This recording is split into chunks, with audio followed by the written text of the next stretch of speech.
Tucson se tenait dans la chaleur, comme il se tenait toujours dans la chaleur. Sans plainte, sans excuse, avec cette indifférence minérale que les gens du coin prenaient pour du caractère et les visiteurs pour de l'hostilité. C'était la mi-septembre de l'an 1910, et le ciel au-dessus de la ville avait déteint jusqu'à prendre la couleur d'un vieil os. Un homme coiffé d'un chapeau élimé marchait dans la rue principale, et son ombre s'étirait derrière lui sur les planches poussiéreuses du trottoir, longue, mince, comme une fissure dans la terre sèche. L'homme s'appelait Calvin Drake. Tout le monde l'appelait Cal. Lui-même avait depuis longtemps cessé de penser à lui par son nom. Il pensait à lui comme à une sorte de point fatigué dans l'espace, qui se déplaçait sans but particulier, simplement parce que rester immobile finissait aussi par lasser. Il y avait longtemps, une femme lui avait dit qu'il avait le visage d'un homme qui avait tout vu, et qui attendait maintenant simplement qu'on lui présente l'addition. Il avait ri à l'époque. Aujourd'hui, il ne le ferait plus. Il avait la soixantaine passée. Il ne savait pas exactement. Sa mère comptait son âge en sécheresse. Tu es né l'année de la grande sécheresse, Cal, quand le bétail tombait près de la rivière. Mais les sécheresses avaient été nombreuses, et l'année de la grande sécheresse s'était avec le temps diluée parmi les autres sécheresses. Pas grandes, mais désagréables quand même. Il n'avait jamais eu de documents. Le papier attestant de son existence n'existait pas. D'une certaine manière, cela faisait de lui un homme libre, pas dans le sens dont on aime parler dans les saloons, mais dans un autre sens, plus exact. Il était libre de lui-même, parce qu'il n'existait aucune preuve de ce lui-même. Il portait dans sa poche 2,13 $. C'était presque tout son argent. 70 cents de plus étaient cachés dans sa botte, mais il s'efforçait de ne pas y penser, pour ne pas être tenté de les dépenser. 2,13 $, c'était l'argent d'un homme qui ne prévoit aucun lendemain, mais qui n'est pas pressé d'en finir avec aujourd'hui. Ni beaucoup, ni peu. Juste assez pour vivre encore un jour, sans se poser de questions superflues. Cal marchait sans direction, ce qui, à Tucson, en l'an 1910, signifiait « il allait là où ses pieds le menaient ». Ses pieds étaient vieux et intelligents. Il connaissait le chemin vers l'eau, vers l'ombre, et vers la sortie de n'importe quel endroit où les choses devenaient désagréables. Il se souvenait d'itinéraires que sa tête avait déjà oubliés, des sentiers battus depuis longtemps à travers les broussailles, des détours connus seulement de ceux qui avaient voyagé ici avant qu'on y trace des routes. À présent, ses pieds le menaient dans la rue principale, devant la quincaillerie avec sa charrue exposée à l'entrée, neuve, brillante, inutile, comme tout ce qui était neuf dans cette ville. Devant la pharmacie avec son enseigne rouge et blanc, devant le bureau de la compagnie de chemin de fer dont les fenêtres étaient tapissées d'annonces en papier sur les horaires et les tarifs spéciaux pour les colons. Une nouvelle vie dans l'Ouest était écrit en grandes lettres sur l'une des affiches. Cal la lut en s'arrêtant et pensa que l'annonce avait 20 ans de retard. L'Ouest était terminé. Il le savait avec certitude parce qu'il était là quand il se terminait, et il avait vu comment cela se passait. Pas dans un fracas, pas avec un discours solennel, mais tranquillement et progressivement, comme l'eau se retire d'une rivière qui s'assèche. Près d'un des poteaux d'attache se tenait une automobile. Cal s'arrêta. C'était une Ford, modèle T, noire, poussiéreuse, avec une aile cabossée du côté gauche. La voiture était immobile et sentait l'huile et le fer chaud. Une odeur désagréable, mécanique, sans principe vital. À côté d'elle, attaché au même poteau, ce qui en soi était une sorte de blasphème, se tenait une jument baie, petite, bien proportionnée, avec une marque blanche sur le front. La jument regardait l'automobile. Pas avec effroi, elle s'était apparemment déjà habituée à ces engins et avait cessé d'avoir peur. Elle regardait simplement, avec cette expression qu'on a quand on regarde quelque chose de profondément offensant. en silence, avec dignité, avec un désaccord intérieur tenace. Cal regarda la jument. La jument tourna son regard vers lui. Ils se comprenaient. « Moi aussi, madame », dit Cal doucement, bougeant à peine les lèvres. Et il continua son chemin. Plus loin, il y avait une affiche. Elle était accrochée à une palissade en bois devant un bâtiment qui avait autrefois été un entrepôt et s'appelait maintenant Théâtre électrique des frères Maurice, en lettres blanches sur fond bleu, un peu écaillé, mais lisible. Sous l'enseigne, une grande affiche peinte, neuve, éclatante, avec des couleurs si épaisses et impossibles qu'elles n'existaient pas dans la nature. Sur l'affiche galopait un cow-boy. Le cheval blanc sous lui était si blanc qu'on aurait dit qu'on le lavait spécialement avant chaque prise. 2 pistolets, un dans chaque main, bien que Cal n'ait jamais vu un homme capable de tirer avec précision des 2 mains simultanément, c'était un concept purement artistique, sans rapport avec la mécanique du tir. Le chapeau, large, parfait, sans tache de sueur ni de poussière, comme s'il avait été pris dans une vitrine juste avant le tournage. Les dents du cow-boy étaient plus blanches que le ciel. Tout cela s'intitulait « Le héros des prairies ». Et en bas, en petits caractères, on pouvait lire « Image animée captivante sur la bravoure et l'honneur du véritable Ouest. Séance à 5h et 7h du soir. Le dimanche à 3h. » Cal resta longtemps devant cette affiche. Il regardait le cow-boy dessiné, son coucher de soleil dessiné, sa vaillance dessinée, et pensait que l'artiste qui avait dessiné tout cela n'était, selon toute vraisemblance, jamais allé plus loin que New York, ou plus loin que Chicago, ou plus loin que le bistrot le plus proche, ce qui était aussi une hypothèse probable. L'artiste connaissait l'Ouest par les récits de journaux et le cirque de Buffalo Bill, et il le peignait comme on peint un pays qu'on n'a jamais vu, trop grand, trop éclatant, avec des gens qui n'ont pas d'ombre sous les yeux, ni de cale sur les paumes. « Tu vas regarder ?» demanda le garçon à l'entrée.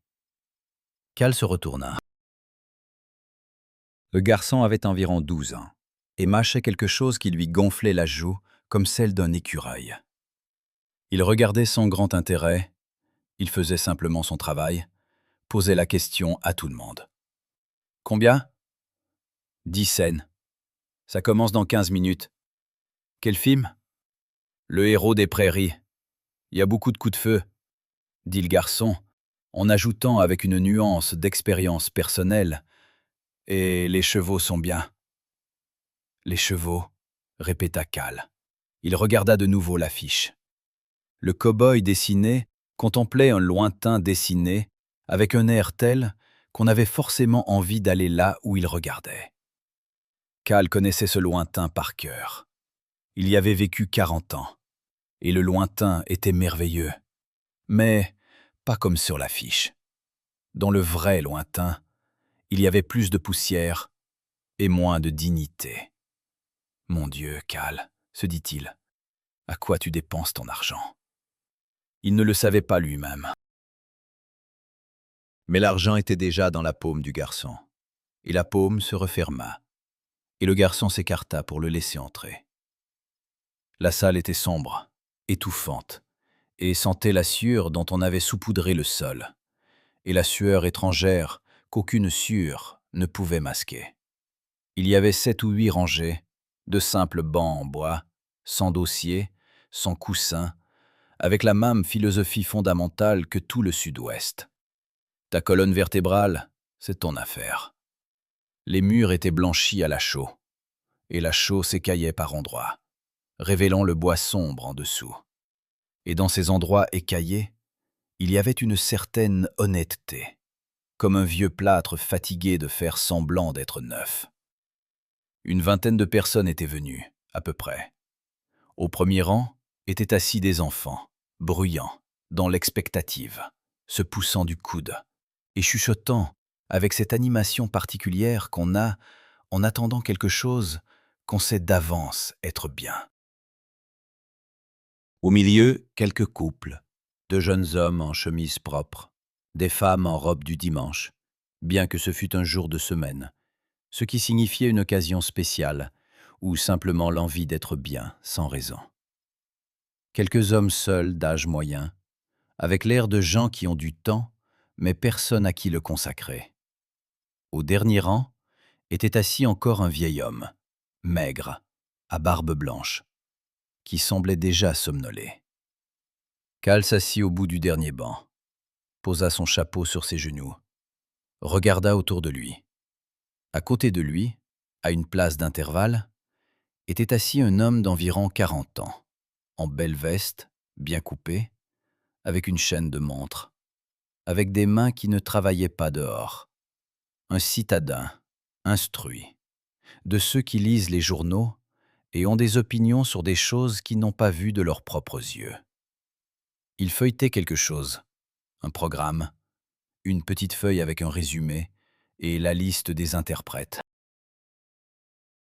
Établissement intéressant, dit-il, ne s'adressant à personne en particulier, mais avec cette nuance d'intonation qui signifie qu'on est prêt à converser. Cal regarda le rectangle blanc de la toile dans l'obscurité. Vide, silencieux, comme une page vierge. « Si, dit-il. » Une petite lanterne rouge s'alluma près de l'opérateur dans le coin. La machine se mit à crépiter. Le rectangle blanc s'anima. Les premières minutes, Cal se contenta de regarder, sans pensée, sans commentaire, laissant les images défiler devant lui, avec ce mouvement saccadé, un peu onirique, qu'avaient toutes les images animées. Le désert à l'écran était beau. Il fallait le reconnaître. Il était beau précisément parce qu'il n'y avait pas de chaleur, et pas d'odeur, et pas ces petits cailloux qui entaillent la semelle, même à travers du bon cuir, et pas ce silence du désert, qui n'est pas romantique, mais simplement silencieux, comme un entrepôt où l'on ne stocke rien. Puis le héros apparut à l'écran, et ça commença.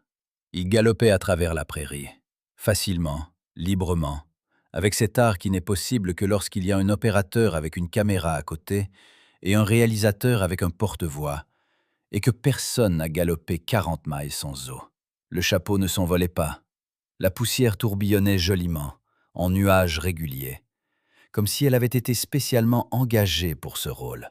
Le cheval sous lui ne haletait pas, ne transpirait pas, ne perdait pas le rythme. La prairie se déroulait sous les sabots, si vaste, si libre, si parfaite dans son inexactitude artistique. Cal se souvenait d'autre chose. Concrètement, il se souvenait d'une route, de Deming à Lordsburg, où, une année des années 80, quand il convoyait du bétail vers le nord, et que quelque chose avait mal tourné avec l'abreuvoir, et que le suivant n'était qu'à 40 miles. Il se souvenait comment le cheval sous lui avait changé de respiration, d'abord régulière, puis plus rapide, puis plus lourde, puis ce râle étrange, presque humain, que le cheval émet quand il va mal, et qui ne se plaint pas, mais informe simplement. Il se souvenait comment la selle lui avait écorché la peau à l'intérieur des cuisses, au point qu'ensuite, pendant 3 jours, il avait marché comme un homme à qui on avait modifié quelque chose d'important dans la structure des jambes. Il se souvenait comment il buvait de la dernière gourde par gorgée, une gorgée maintenant, une plus tard, et comment la gourde était devenue légère, et la chaleur plus lourde. La poussière n'était pas un joli nuage. Elle était partout, dans les dents, dans les narines, sous les ongles, dans les plis du cou, dans les oreilles, derrière les oreilles, à l'intérieur de la chemise, dans les cheveux, dans les yeux, si bien que le soir venu, les yeux étaient rouges et douloureux, et c'était pénible à regarder. La poussière recouvrait tout comme un givre gris indifférent, et il n'y avait aucun moyen de s'en débarrasser avant d'atteindre l'eau. Aucune musique. Dans la vie, il y a rarement de la musique au bon moment. Cal l'avait remarqué depuis longtemps et s'y était résigné complètement. Il n'y avait que la respiration, la sienne et celle du cheval, et elle s'était progressivement accordée. Deux êtres tendus vers la même eau, unis par cette attraction en quelque chose de presque unique. C'était sans doute ça, la vraie fraternité. Sans mots, sans histoire, juste deux créatures vivantes qui avaient besoin d'eau, et entre elles, 40 miles. La prairie n'est pas romantique. C'était la chose principale que Cal savait sur la prairie et que l'écran refusait catégoriquement de montrer. La prairie est indifférente. Voilà la vérité. Et cette vérité était presque physiquement palpable, si l'on y passait suffisamment de temps. Sur l'écran, le héros avait foncé dans le canyon et arrêté son cheval juste au bord du précipice. Magnifiquement, cabré, silhouette découpée contre le ciel. Les enfants des premiers rangs avaient poussé un cri. Quelques personnes au milieu de la salle avaient applaudi. « Je n'ai jamais réussi comme ça avec la poussière », pensa Cal. Ni avec les cabrades non plus. Il sourit presque. Presque. Parfois, la pellicule se coinçait, et la machine dans le coin se mettait à crépiter différemment. Et l'image sautait ou se figeait. Le héros s'immobilisait à mi-pas, ridicule dans sa fixité. Et la salle grondait de mécontentement, tandis qu'une voix derrière la machine disait patiemment « Une seconde, messieurs, une seconde, tout va bien ». Durant ces pauses, Cal restait assis à regarder le rectangle blanc sans image et ne pensait à rien de précis. Il existait simplement dans l'obscurité, écoutant la salle respirer et craquer autour de lui. L'homme en beau veston se déplaça sur le siège voisin. « Première fois au cinéma ?» demanda-t-il. « Deuxième, » dit Cal. « La première, c'était l'année dernière, à El Paso. Et qu'est-ce que vous en pensez ?» Cal réfléchit. « Intéressant, » dit-il finalement. « Ressemblant et pas ressemblant. » « À quoi ?»« À ce dont il s'agit. » L'homme éclata de rire. Un bon rire, sans condescendance, avec cette gaieté authentique qui survient quand quelqu'un a dit exactement ce que vous pensiez, mais ne pouviez formuler. Cal le nota mentalement. Signe d'intelligence. Cette capacité à rire de la justesse plutôt que de la bêtise. Vous y étiez ? Dans l'Ouest. Pour de vrai ? Oui, dit Cal. Et comment c'est là-bas, dans la vraie vie ? Plus poussiéreux, dit Cal. L'homme rit à nouveau. Et Cal ne chercha pas à expliquer que ce n'était pas une plaisanterie. Peut-être que dans un certain sens c'en était une.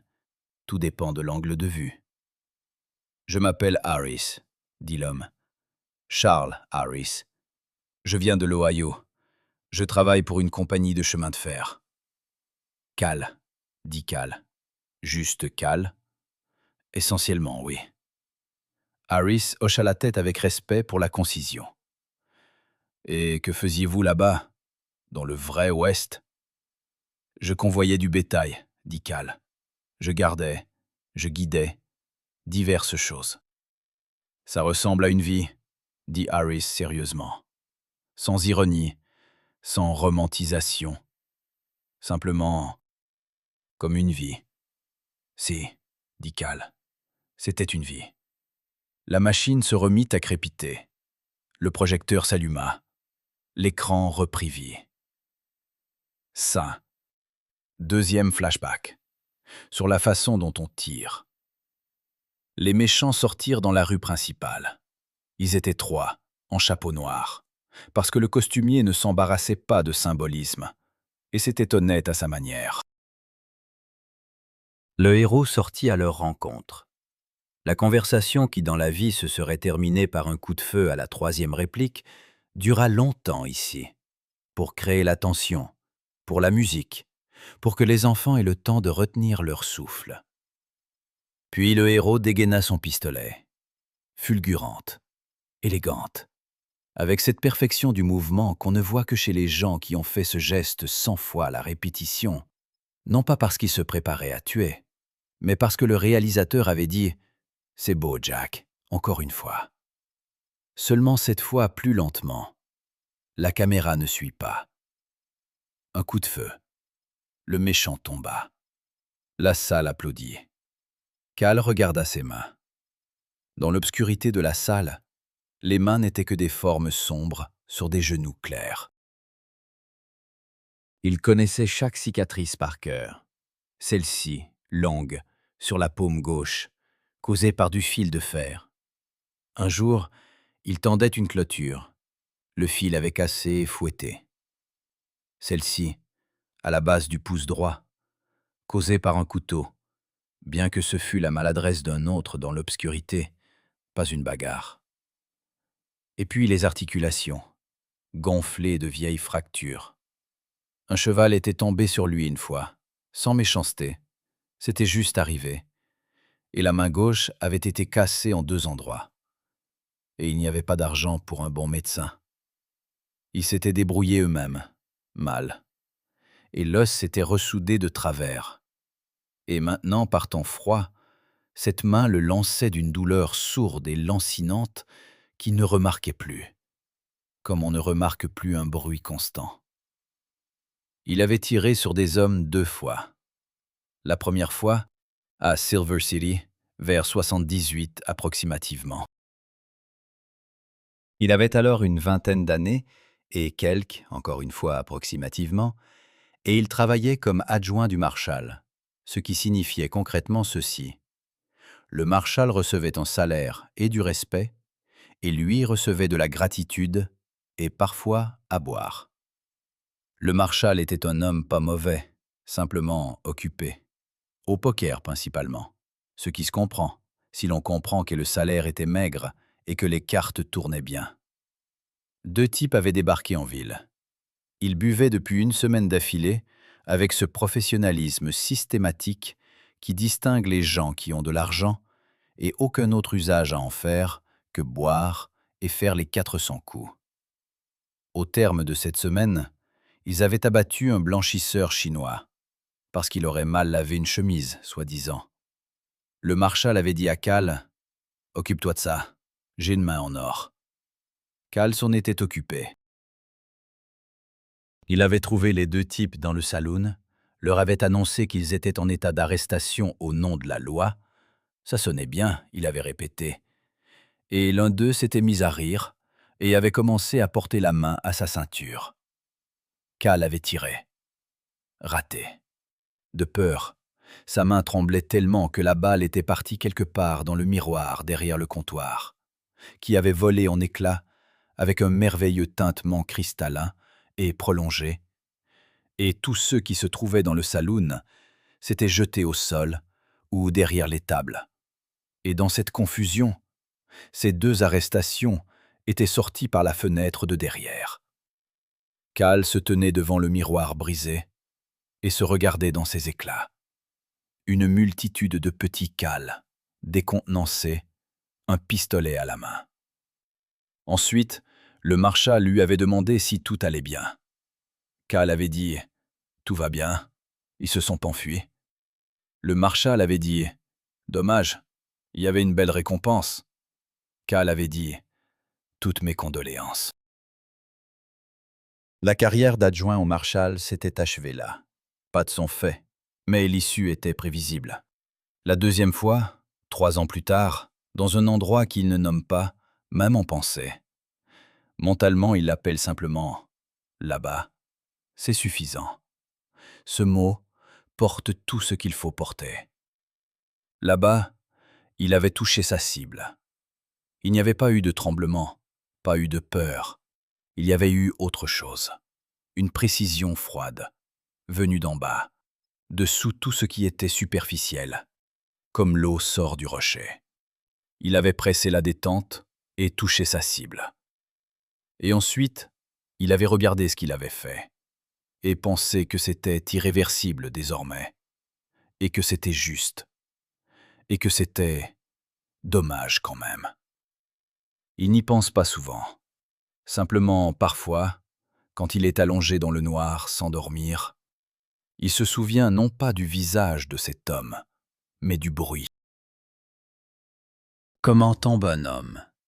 C'est un bruit particulier, qui ne ressemble à rien d'autre, et aucun acteur ne le reproduira, et aucune image animée ne le restituera. Et c'est tant mieux qu'elle ne le restitue pas. Dans les films, les gens tombent joliment, et un peu théâtralement, et les enfants applaudissent, et les jeunes femmes tressaillent légèrement, et agrippent la manche de leur cavalier. Et c'est bien ainsi, que cela reste ainsi, que cela reste beau. Sur l'écran, le héros se tenait au-dessus du scélérat terrassé. Le soleil couchant éclairait son visage, solennellement, orangé, sans poussière. Le visage était noble, calme, sans l'ombre de ce que Cal avait vu dans les éclats du miroir ce jour-là, à Silver City. Sans désarroi, sans la compréhension que tu venais de faire quelque chose dont il n'y a pas de retour possible. Cal regarda ses mains une fois encore, les posa sur ses genoux. Les enfants applaudissaient. C'est bien qu'ils applaudissent. Après la fusillade, la scène s'est apaisée. Les méchants avaient été vaincus, la ville sauvée, le maire prononçait un discours. Les sous-titres étaient longs. Cal lisait lentement et n'arrivait pas à suivre, donc il observait davantage les visages. Les visages à l'écran étaient grands, gros plans, une invention qu'il aimait le plus dans les films. Dans la vie, on ne s'approche pas si près du visage d'un étranger, c'est impoli, mais ici, on peut regarder autant qu'on veut. Puis une femme est sortie. Des doubles portes vitrées, des rideaux blancs, tout le symbolisme était soigneusement disposé, comme des meubles dans une vitrine. Une robe blanche, des cheveux parfaitement coiffés, un regard fixé sur le héros avec cette expression d'admiration et de soulagement qui n'existe que dans les films, car dans la vie, les femmes rencontrent les hommes après un danger avec une autre expression, avec ce sentiment mêlé qui contient à la fois de la joie, de la fatigue, un Dieu merci, un je te l'avais dit, et un enfin. Rosario ne regardait pas ainsi. Rosario Vera tenait une boutique à Mesilla, une petite maison de plain-pied aux murs blanchis, où l'odeur de tabac, de tomates en conserve et de quelque chose d'autre flottait. Ce quelque chose d'autre, Cal avait essayé de l'identifier pendant de nombreuses années, non par curiosité oisive, mais parce que cette odeur était associée à la notion de maison. Et il n'avait pas de maison. Cette notion était donc abstraite, presque philosophique.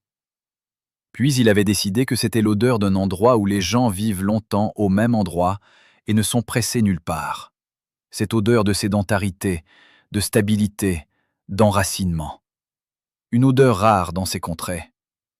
La première fois, il était venu pour du tabac et du sel. Derrière le comptoir se tenait une femme d'environ 35 ans, mate, avec des cheveux foncés, rassemblés négligemment, avec des yeux sombres, qui le regardaient sans cette prudence féminine à laquelle il était habitué, et sans cette intensité mesurante masculine. Elle le regardait simplement, droit et calmement, comme une personne qui n'a rien à craindre et rien à cacher, parce qu'elle a depuis longtemps résolu ces deux questions. « Que te faut-il, cowboy » demanda-t-elle. « Du tabac et du sel » dit-il en anglais, puis réfléchit et ajouta en espagnol « Por favor ». « Tu parles bien espagnol pour un güero » remarqua-t-elle en enroulant le tabac dans du papier. « J'ai appris auprès de gens meilleurs que moi » dit-il. Elle se mit à rire. Elle riait d'une manière qu'aucune femme dans les films en mouvement ne riait. Fort, du ventre, la tête légèrement inclinée en arrière, avec cette pleine participation corporelle que les gens ont en riant sans penser à leur apparence. Les vitres des petites fenêtres de la boutique vibrèrent, et ce n'était pas une métaphore. Elles vibrèrent vraiment. Cal pensa que c'était probablement le meilleur son qu'il avait entendu depuis plusieurs mois. Peut-être depuis 1 an.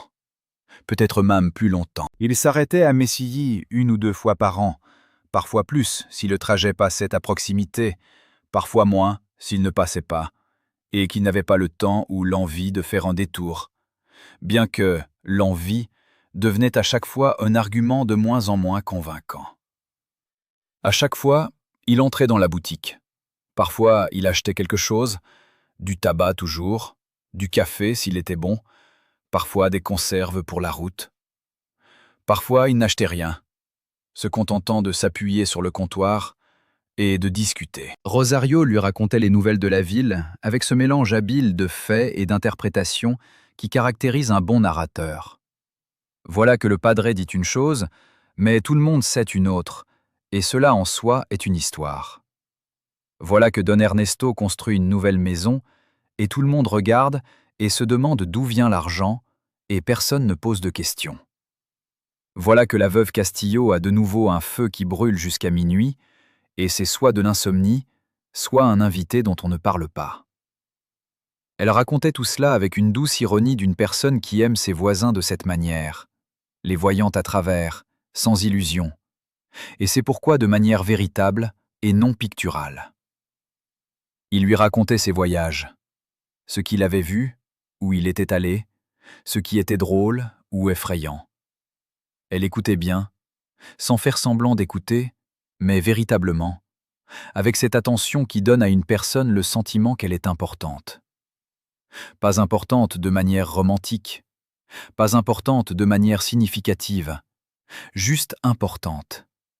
Ses mots ont du poids, son histoire a du sens, son existence est remarquée. Un soir tard, alors que la boutique était déjà fermée, il était resté à Messilly à cause d'une botte cassée, qui était en réparation jusqu'au matin, et elle avait sorti 2 chaises et quelque chose de chaud dans des tasses en terre cuite. Ils étaient assis derrière sa maison, et le ciel au-dessus d'eux était si dense d'étoiles qu'on aurait dit qu'il suffisait de tendre la main pour en attraper quelques-unes. Les saguaros se dressaient en silhouette noire contre le ciel noir, et il régnait un silence tel qu'il n'y a que lorsque l'on n'a pas besoin de se presser nulle part. « Tu ne veux jamais rester quelque part, qu'elle ?» demanda-t-elle. La question était simple, la réponse était compliquée. « Je veux », dit-il après une pause suffisamment longue pour qu'elle comprenne qu'il réfléchissait et non qu'il faisait traîner. « Je ne sais juste pas comment. »« Pourquoi ?»« Je ne sais pas, » dit-il honnêtement. « Mes jambes ne tiennent pas. Quand elles commencent à tenir longtemps, c'est désagréable. Comme si quelque chose appuyait. Peut-être que tu n'as simplement pas trouvé l'endroit où il n'y a pas de pression. » Il se tut. « Peut-être, » dit-il. Ils sont restés assis encore longtemps. Les étoiles se déplaçaient lentement. Les saguaros ne bougeaient pas. Les saguaros ne sont pressés nulle part. Ils ont une autre compréhension du temps. « C'est solitaire, » dit-elle à la fin. « Oui, acquiesça-t-il. 1 an ou 1 an et demi, le temps passait de manière irrégulière. Quand il est revenu à Mesilla, la boutique était la même, mais derrière le comptoir se tenait un homme. Pas très grand, costaud, avec des mains habituées à un seul endroit, à ce comptoir, à ces étagères, à cette ville. Le mari de Rosario. Bon, comme tous ceux que Cal a interrogés plus tard, prudemment, sans mentionner de nom, juste « j'ai entendu dire que la propriétaire de la boutique s'est mariée ». Fiable. Reste sur place. Cal a acheté du tabac et du sel. Il a remercié l'homme. Il est sorti. Il se tenait sur le seuil pendant une seconde. Il pensait à ce qu'il comprenait d'elle, complètement, sans rancune, sans amertume, avec cette froide clarté qui est pire que l'amertume, précisément parce qu'elle ne fait pas mal, mais simplement là. Il comprenait qu'elle avait bien fait. Il comprenait qu'elle avait choisi ce qu'il ne pouvait pas offrir. Non pas parce qu'il ne le voulait pas, mais parce qu'il ne savait pas. Un endroit, de la chaleur, une personne qui reste. Il ne savait pas rester. C'était un fait sur lui, simple et irrémédiable, comme un os mal consolidé. Puis il s'approcha du cheval. Le cheval le regardait sans jugement. Les chevaux ne jugent jamais, c'est leur principale vertu. Il prit son museau entre ses mains et resta ainsi 1 minute. Et le cheval ne s'y opposait pas. Puis il monta en selle et partit. Rosario doit maintenant être une grand-mère. La boutique est devenue plus grande. Le mari est toujours fiable. Les enfants sont probablement déjà adultes. Peut-être qu'elle rit de la même manière, fort, du ventre, au point de faire vibrer les vitres. Peut-être plus doucement maintenant, avec l'âge. Peut-être qu'elle n'est plus là. Il a décidé de ne pas penser au dernier. Qu'elle soit vivante, dans sa tête, elle l'est certainement, et c'est son droit, garder les gens vivants dans sa propre tête aussi longtemps qu'il le souhaite. À l'écran, le héros et la femme se regardaient par-dessus la tête du maire, qui parlait encore. Entre eux, il y avait cette compréhension cinématographique, instantanée, complète, sans 7 ans de rares visites et de discussions sur pourquoi les jambes ne tiennent pas en place. Ils vont y arriver, pensa Cal. Ils y arrivent toujours. Il n'était pas jaloux. Il constatait simplement. Au milieu du film, la machine s'arrêta, la lumière s'alluma, et un homme avec un mégaphone annonça une pause de 10 minutes. Les enfants coururent dehors. Les couples discutaient. Cal était assis. Harris, à côté, sortit une petite flasque en argent et la lui tendit sans un mot. Cal prit. Le whisky était bon, avec un goût fumé, tiède, sans amertume en arrière-goût. « Bon, dit-il. »« Tennessee, dit Harris. La seule bonne chose qu'ils font. » Ils restèrent un moment en silence. Un bon silence, sans awkwardness. « Vous êtes à Tucson depuis longtemps ?» demanda Harris. « Environ 3 mois, répondit Cal. « Peut-être 4. Et ensuite ?» Cal réfléchit. « On verra, dit-il. En général, quelque chose se passe. » Harris rit à nouveau. Il avait une bonne réaction de rire, rapide et discrète. « Et vous ?» demanda Cal. « Je suis ici pour le travail. Le chemin de fer veut étendre la ligne vers le sud. Il faut négocier avec les propriétaires terriens. »« Ça marche ?»« Ça dépend, » dit Harris. « Certains sont contents, d'autres pas vraiment. »« Ceux qui sont là depuis longtemps, » dit Cal. « Oui, » acquiesça Harris. « Ceux qui sont là depuis longtemps. » La lumière s'éteignit. Le tableau continua. Le héros prononçait un discours sur la liberté. Les sous-titres étaient longs et pompeux. Harris, à côté, lisait à voix basse, pour lui-même, et Cal entendait « Car l'Ouest est la liberté, et un homme libre ne s'incline devant personne, et la terre appartient à ceux qui sont assez courageux. » La salle écoutait sérieusement. Un homme à la nuque rouge au premier rang hochait la tête avec la satisfaction de quelqu'un dont les convictions viennent d'être confirmées. Le film touchait à sa fin. Le héros avait fait tout ce qu'il devait faire.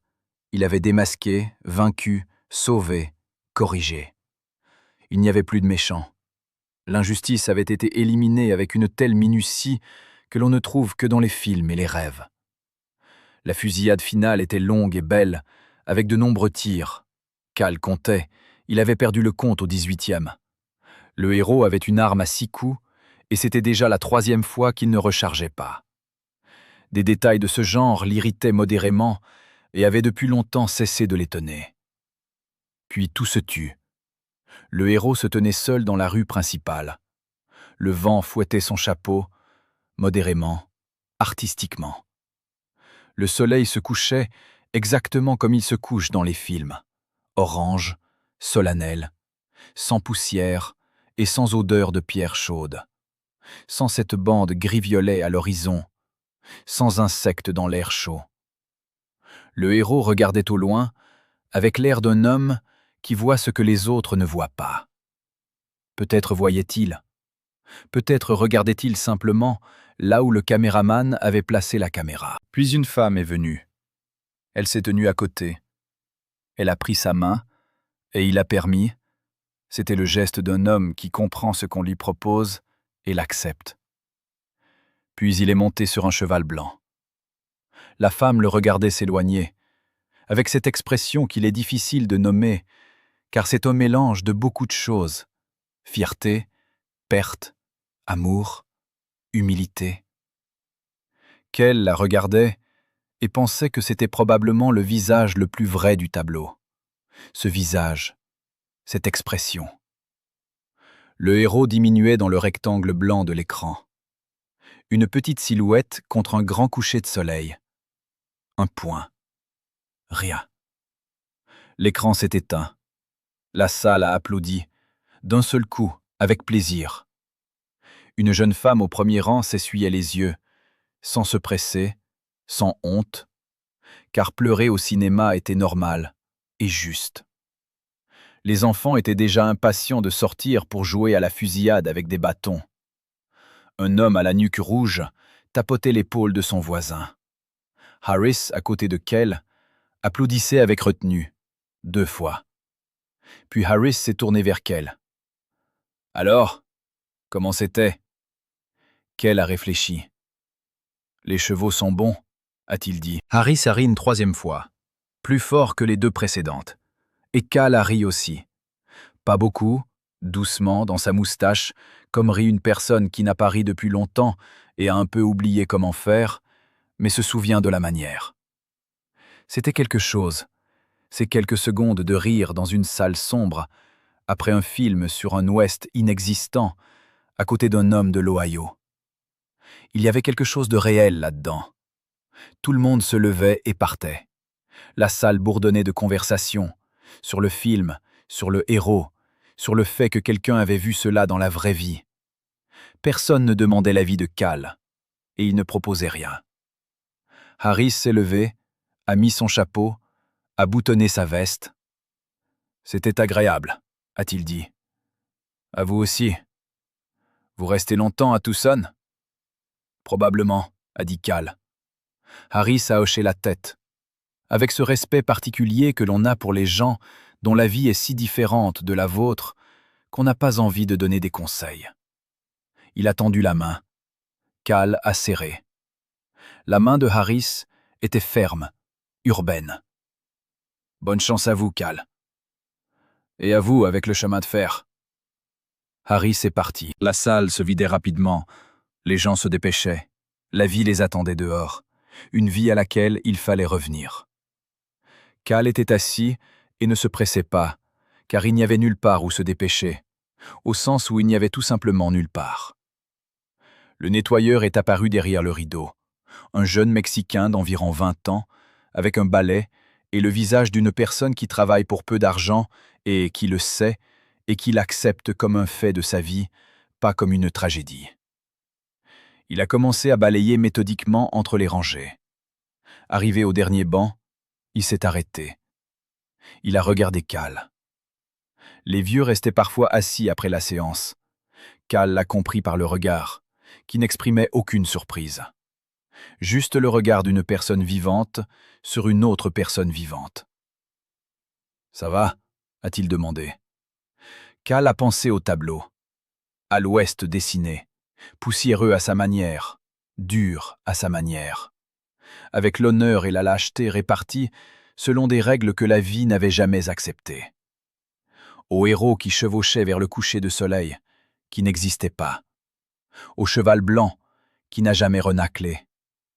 À la femme au visage sincère, qui regardait en arrière. J'ai pensé à Rosario, à 40 000 sans eau, au son qu'il ne nomme même pas pour lui-même. J'ai pensé que toutes ces choses étaient réelles, lourdes, poussiéreuses, douloureuses, inconfortables, au point qu'on ne peut pas les emmener dans un coucher de soleil de manière belle. Et l'image à l'écran était aussi réelle, dans le sens où elle était ce que les choses auraient voulu être, si les choses avaient ce désir. Peut-être que les 2 options sont nécessaires, peut-être qu'une ne tient pas sans l'autre. « Oui, » dit Kell. « Bien. » Il se leva. Mettez son chapeau, lentement, avec un mouvement habituel. Il sentit le poids dans ses genoux, comme toujours après une longue assise. Il passa devant le nettoyeur, lui fit un signe de tête. Le nettoyeur hocha la tête en retour. Il sortit. La rue était la même. La chaleur avait légèrement diminué. Le soleil penchait déjà, pensait à partir, donnait de la chaleur à contre-cœur, à l'arizonienne. Les fils électriques s'étiraient entre les poteaux, et sur un fil était perché un oiseau, lequel, Cal ne pouvait pas distinguer, juste un point sombre sur une ligne sombre. La place devant le théâtre électrique des frères Maurice était vide. La jument alezane était partie. La voiture était également partie. Il ne restait qu'une sombre tache huileuse sur le sol. Plus intelligent que moi, pensa Cal en pensant à la jument. Il se tenait sur le perron. Il regardait la rue principale qui vivait sa propre vie. Une femme avec des courses, 2 hommes à l'entrée du saloon, un garçon à vélo, un chien. Tout cela était réel. Tout cela était concret. Chacun avait sa propre histoire, sa propre fatigue, sa propre poussière. Il descendit du perron et s'en alla. Ses jambes prirent la direction de l'ouest, car le coucher de soleil se dirigeait vers là.